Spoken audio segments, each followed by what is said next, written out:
The Sherlock Holmes book by DK Publishing.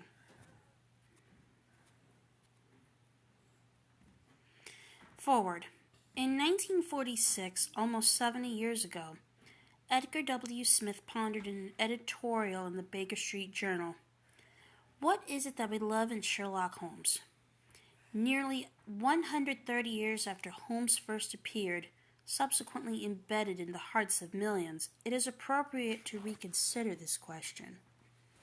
First, Smith wrote, "We love the time in which he lived."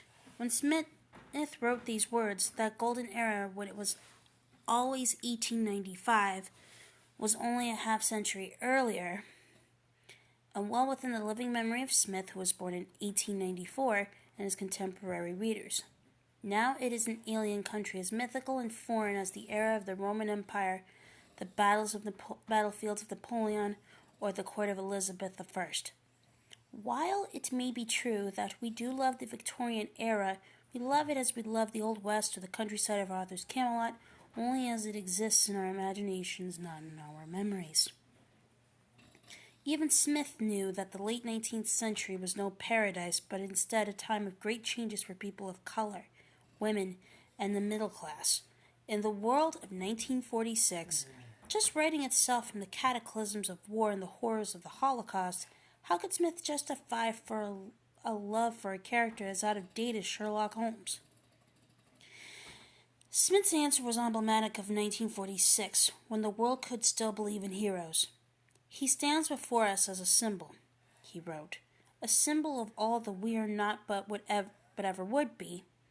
We see him as the fine expression of our urge to trample evil and to set aright the wrongs with which the world is plagued. Is the personification of something in us that we have lost or never had, and the time and place and all the great events are near and dear to us, not because our memories call them forth in pure nostalgia, but because they are a part of us today. That is the Sherlock Holmes we love, the Holmes implicit and eternal in ourselves." Those were stirring words for a world on the brink of peace and prosperity. The Allies had fought a terrible war, the last good war, and the madmen were defeated by common men and women, heroes from many lands. But if Holmes was only a hero, as Smith implied, he failed us, for he did not slay the dragon at the Reichenbach Falls or later. 70 years later, we can see that the spirit of Moriarty did not die in a bunker in Berlin or a palace in Tokyo. His hand is clear after 1946 in the wars in which so many died in Korea, the Balkans, Afghanistan, and Iraq. Even today, his minions continue to foment crime, corruption, hunger, and poverty in a world with factions no longer easily divided into good or evil. And yet, we return to Holmes. Smith was right in saying that Holmes appeals to us for all that we are not but ever would be. But it is not Holmes' heroism that calls to us, for he was not a hero, or perhaps not just a hero. Rather, he was an individual, at an age when individuality seemed lost in the teeming masses of the empire. Heroic or not, Holmes always did the right thing. Some have pointed out that he was erring, cold, high-handed, misogynistic, and feeling manipulative. And these are all difficult charges to deny. Yet those are all merely facets of his single-minded character and swerving in his pursuit of justice without regard for the conventions of law or society. Holmes is what we dream of and yet hesitate to be, a man apart from the crowd. While he had only a single friend, Dr. John H. Watson, Holmes was very much a part of his world, as comfortable with the grooms and street urchins as with the bankers and nobility.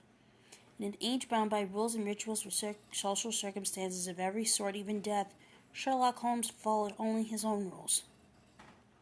The mystery writer Raymond Chandler, writing many years after the death of Sir Arthur Conan Doyle, had little liking for the Holmes stories. His ideal detective, he said, lived up to a simple creed.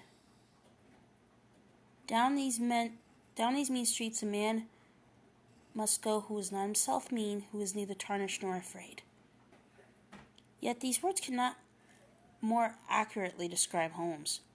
Unafraid, untarnished, focused on his fixed goal, Holmes inspires all of us to believe that we need not be heroes, rather, we can make the world a better place by doing the right thing.